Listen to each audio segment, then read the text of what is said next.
l'estate ci aveva dato un attimo di tregua perché stavamo beneficiando degli effetti, diciamo, delle manovre diciamo, di profilassi, di salvaguardia della contaminazione che erano state messe in atto, diciamo, precedentemente. Poi con il caldo, diciamo, con il distanziamento,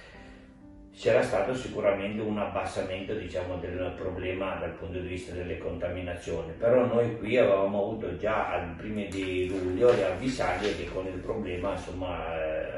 avremmo dovuto averci a che fare ancora, e questo, diciamo, era quello che ci ha consigliato di essere prudenti e quindi di mantenere tutte le manovre, tutte le misure di sorveglianza e controllo dal punto di vista epidemiologico, quindi le tamponamenti, tracciamenti, le misure, insomma, di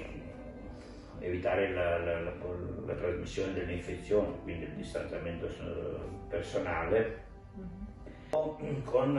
evidentemente con un po' l'abbassamento dell'attenzione da parte della popolazione, perché forse una fetta troppo ampia delle persone si erano, diciamo, convinte che il problema fosse definitivamente superato, col fatto che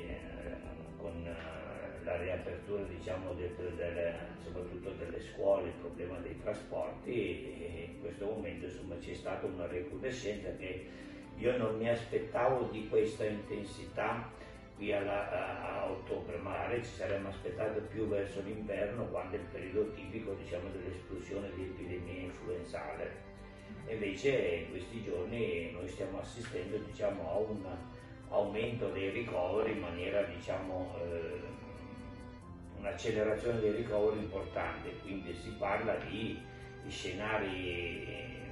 che potrebbero essere anche preoccupanti. Allora bisogna riflettere su questo è un virus che sappiamo estremamente diffusivo. Ora, se un virus, facciamo un'ipotesi per assurdo, se un virus altamente diffusivo colpisce tutta la popolazione italiana e ha una mortalità dell'1%, l'1% di 60 milioni fa 600.000 persone, anche se se ne infetta il 50%, l'1% di 30 milioni sono 300.000 persone. Cioè, 300.000 persone mi sembra un numero non enorme, apocalittico.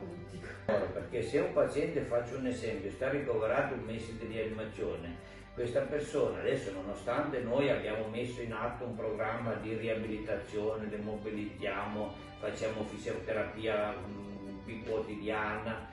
anche il fine settimana, stiamo cercando il più possibile di favorire per quei casi sfortunati che vengono a finire in rianimazione la ripresa la più rapida e quella in più brevi tempi possibili. In ogni caso si passa un mese di rianimazione, prima di ritornare alla vita ordinaria ci metterà 5-6 mesi, se ovviamente se ne esce nel migliore dei modi, altrimenti uno non può venire fuori anche con residuati di tipo problematiche respiratorie, problematiche neurologiche, problematiche renali. Nelle epidemie quello più importante è, dal punto di vista epidemiologico, calcolare, diciamo, la crescita dei ricoveri. Ovviamente un concetto per poterlo chiarire sono quello che si chiama il tempo di raddoppio dei ricoveri. Se ad esempio ho un tempo di raddoppio di un mese, oggi ho 10 pazienti, significa che fra un mese me ne aspetto 20. Se io invece ho un tempo di raddoppio di una settimana, oggi ne ho 10, fra una settimana ne ho 20, la settimana successiva ne ho 40, la settimana successiva ne ho 80, c'è una crescita esponenziale. Quindi questo è importante perché dicevo il ruolo degli epidemiologi, dei modelli matematici e degli scenari, perché questi qua ci permettono, ed è quello che la Regione Veneto ha fatto nel documento che è stato emanato in questi giorni, quello di descrivere di quello che possono essere i possibili scenari e in base ai possibili scenari classificare la situazione con diverse classi di rischio. Man mano che aumenta i numeri, le classi di rischio peggiorano, i codici colore diventa da verde a rosso.